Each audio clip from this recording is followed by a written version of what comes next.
it's Tucker Carlson. There's never been a candidate for president the media hated more than Robert F. Kennedy Jr. You thought that title belonged to Donald Trump. Of course it must, but go check the coverage. Trump got a gentle scalp massage by comparison when he announced. When Trump rolled out his presidential campaign in 2015, the New York Times waited until the 17th paragraph of the story to attack him. But as well known as he is, the paper said at the time, Trump is also widely disliked. Then they cited a poll to back it up. That was the attack on Trump. 8 years later, the Times attacked Bobby Kennedy in the very first sentence of the story. Quote, Robert F. Kennedy Jr., the paper declared, announced a presidential campaign on Wednesday built on relitigating COVID-19 shutdowns and shaking Americans' faith in science. Shaking Americans' faith in science. Imagine if you were an ordinary New York Times subscriber reading that over coffee in your pre-war rent-controlled duplex on Columbus Avenue. You'd think Bobby Kennedy just declared war on the Enlightenment. My fellow Americans, I have come to shake your faith in science. Join me as I drag our nation back to the medieval period. You'd be appalled. CBS News viewers likely were appalled. In its coverage of Kennedy's announcement, CBS denounced the candidate's views as, quote, misleading and dangerous. The LA Times called him a threat to democracy. At the offices of National Public Radio in Washington, a full-blown Category 5 hysteria typhoon broke out. NPR devoted an entire segment to savaging Kennedy, not just as a candidate, but as a human being. NPR described him as someone who, for his own perverse reasons, has made, quote, debunked and false and misleading claims that undermine trust in vaccines, and who, in his spare time, provides moral support to crazed extremists who, quote, rally under the banner of what they call liberty or freedom. People magazine didn't even bother to report a single word of anything Kennedy said at his announcement, and instead wrote an entire story about how his relatives hate him. Kennedy's younger sister, Carrie, the magazine reported solemnly, does not approve of Bobby Jr.'s harmful views. His harmful views! Bobby Kennedy's thoughts alone are evil enough to hurt people. That's been the tone of the media coverage around Bobby Kennedy Jr. for the past 18 years, since July of 2005. That's the moment that Kennedy published a magazine article suggesting there might be a link between the rise in diagnosed autism cases and the ever-expanding schedule of mandatory childhood vaccines. The day that story was published, Kennedy's reporting was considered so solid that two outlets ran it simultaneously, Rolling Stone and Salon.com. Unfortunately, neither one of them understood what they were up against. The pharma lobby rolled out the most ferocious public relations campaign in memory, and both publications swiftly caved. Both pulled the story and then disavowed it, groveling as they did. No one in the national media bothered to explain why autism diagnoses had skyrocketed. If it wasn't the vaccines, and maybe it wasn't, then what was it? To this day, there has not been a convincing explanation. Instead, reporters just attack Bobby Kennedy. They've called him a lunatic and a Nazi. Instagram shut down his account. YouTube, just last week, pulled down a perfectly reasonable interview he did with Jordan Peterson, citing unspecified misinformation, and so on. Kennedy became the most censored famous person in the United States. At this point, most Americans have heard a lot more about Bobby Kennedy Jr. than they've heard from him.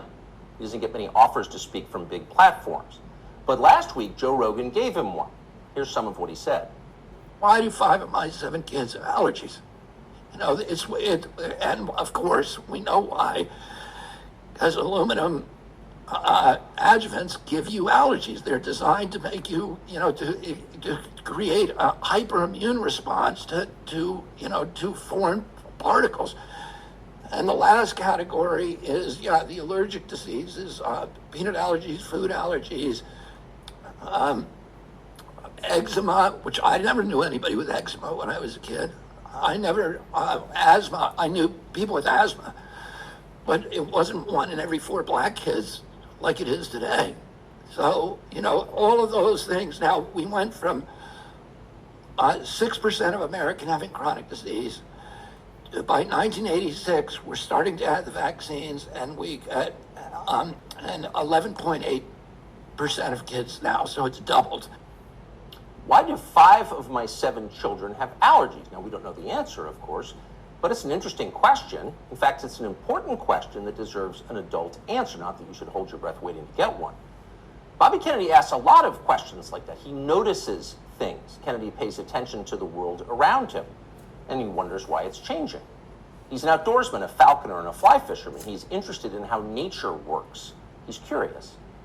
Not so long ago, these qualities were considered essential to the practice of science. All scientific discovery comes from observation, empiricism, patient watching.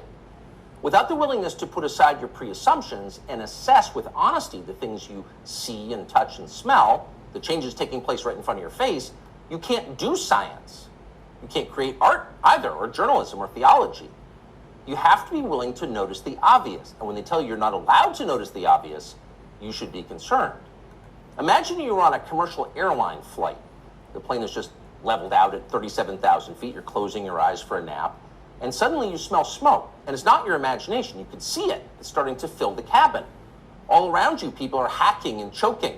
The guy in the next seat has a napkin pressed against his mouth, and he's mumbling what sounds like Psalm 23. Yea, though I walk through the valley of the shadow of death. So clearly, the airplane is on fire. But almost unbelievably, no one has said a word about it. Not a single person is acknowledging this is happening. Everyone is silent. So in panic, you yell for the flight attendant. There's smoke in the cabin, you say, as if she hasn't noticed. But she stares at you with hard eyes. Shut up, racist, she replies. That's a dangerous Russian conspiracy theory. Stop spreading misinformation or I'll call TSA and have you arrested when we land. That sounds like a fever dream, but it's also pretty close to the experience of living in the United States at the moment. All around you, things seem to be fraying and getting worse. Your gut tells you there's something very bad going on, and all the evidence suggests that there is. But the people in charge won't acknowledge that. Everything's fine, they scream. Stop noticing. But wait, I don't remember this many kids having allergies or asthma or eczema or autism or, for that matter, body dysmorphia. And why so many suicides? What's going on here? Shut up, stop asking questions. That's their answer. But Bobby Kennedy won't stop asking, and that's why they hate him. As Kennedy spoke on the Rogan show, a reporter for Vice.com called Anna Merlin was watching. Merlin was so enraged by what she saw that she dashed off an article attacking Joe Rogan's employer for allowing the conversation to take place.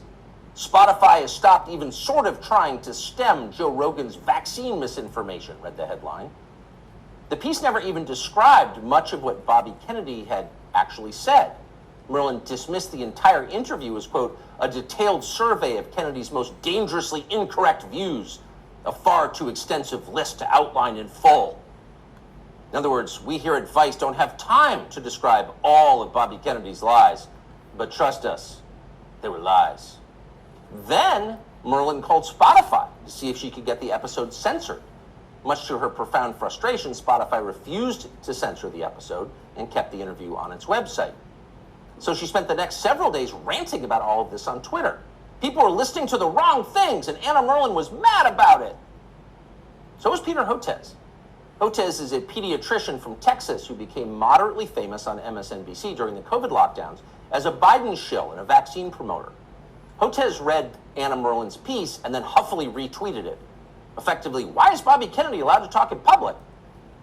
And that gave Joe Rogan an idea. Why not have Peter Hotez debate Bobby Kennedy on his show? You claim he's wrong. Why don't you explain why he's wrong? That seemed fair. But Hotez wouldn't bite.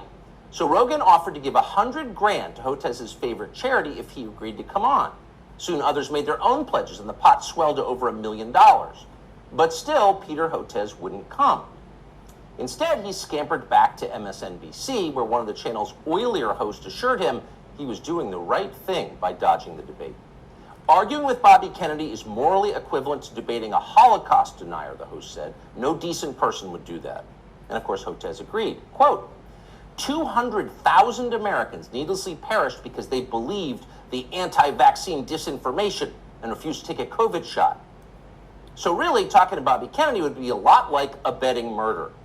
And Peter Hotez, MD, PhD, was not going to do that. But wait a second, you ask yourself. Let's think about those numbers. 200,000 people died because of vaccine disinformation from Bobby Kennedy and people like him? How do we know that? Is that really science? No, it's not science. Because we don't know that. We can't know that. There is no way to know that. Peter Hotez's claim is a political attack posing as science, and he specializes in those. Here he is on television during the so-called pandemic.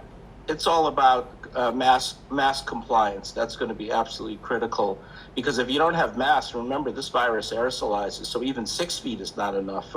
It can go 17, 18 feet, several meters. What we really have to do is have vaccine mandates in the schools. We should have a rule that anyone who walks into a school over the age of 12 has to be vaccinated. This is the nature of the anti-vaccine movement in this country. It's somehow married now to far right-wing extremism and white nationalist group. Anyone who's unvaccinated and has been lucky enough to escape COVID, your luck is about to run out. And I call it anti-science aggression coming from Senator Rand Paul, Senator Johnson, members of the House of Representatives, in addition to those two senators, are killers.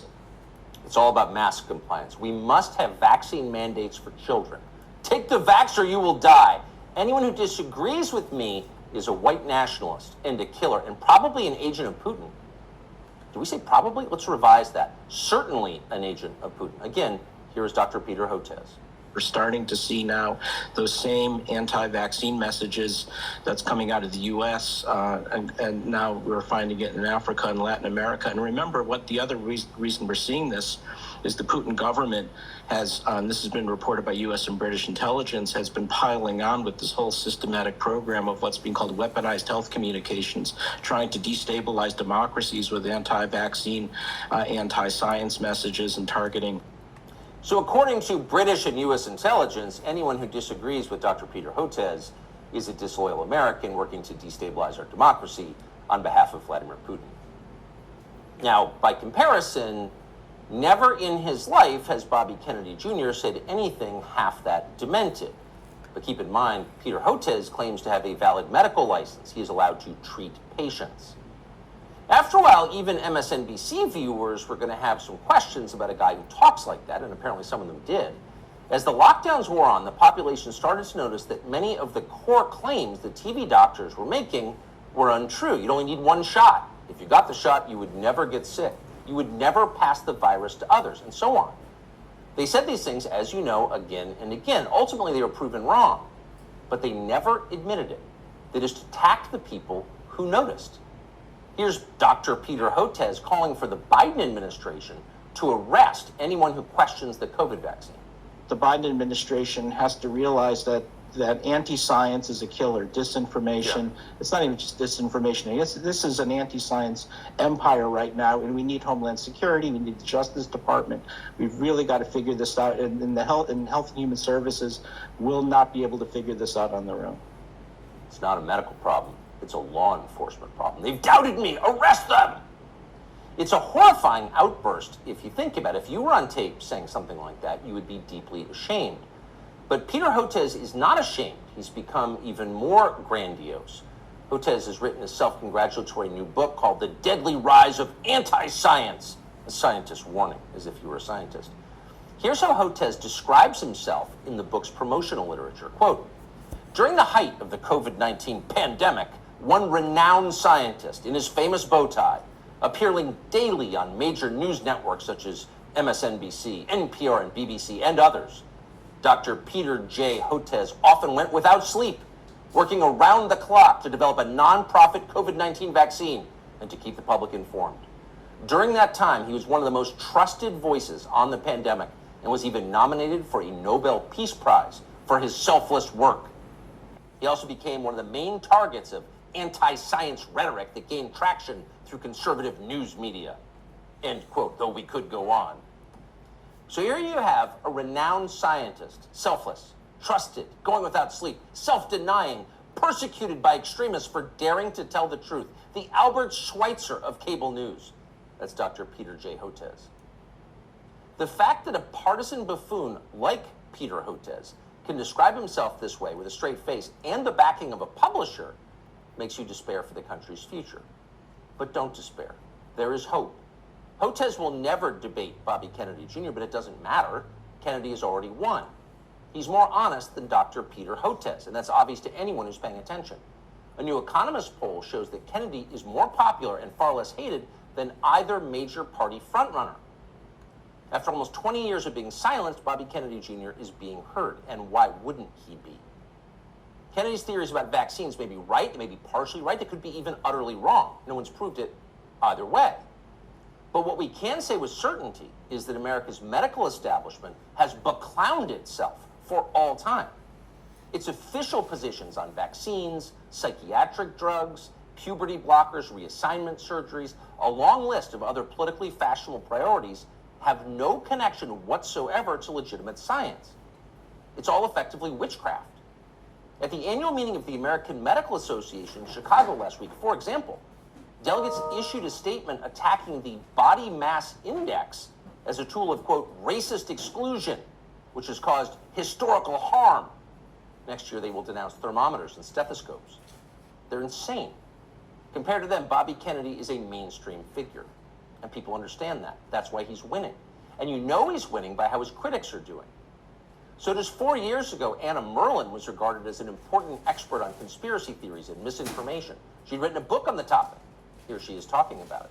I've always thought that in the case of conspiracy peddlers, it's not necessarily a super profitable enterprise to ask whether they really believe it or not, because I don't know what's in their hearts. I don't know what's in their minds. All I know is what they spend their time doing, which is promoting conspiracy theories.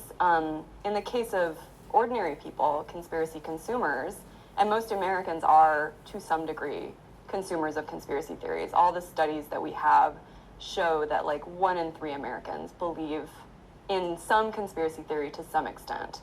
For the people in the very sort of deep end of the conspiracy pool, people who are consuming a lot of conspiracy content, I think it's really important to look at the way it helps them make sense of the world and make sense of our political moment and make sense of a lot of times like what's happening in their own lives. All the studies that we have show that like 1 in 3 Americans believe in some conspiracy theory. You'll notice the upspeak, the rising inflection at the end of the sentence. That's a familiar tick in Brooklyn. It's designed to turn a declarative sentence into a question and thereby belittle the listener. Do you follow me? Is this too complicated for you? So the lady in the nose ring wants you to know she's smart, but she's not. When Merlin recorded that interview, Vice, where she now works, was valued at more than $5 billion. Genius investors like James Murdoch were showering the company with money. Everyone wanted in on the future of media, which was uptalkers like Anna Merlin lecturing you about racism and misinformation. But that has changed. Last month, Vice filed for bankruptcy. Anna Merlin is still on Twitter screeching about how her critics are transphobic, but nobody cares. Nobody wants to hear from Anna Merlin anymore. The gatekeepers are transparently ridiculous. Everyone can see that. People have started to notice. Younger people say the news is full of lies. Kennedy's motorcade. 239 feet south of Jeffrey Epstein.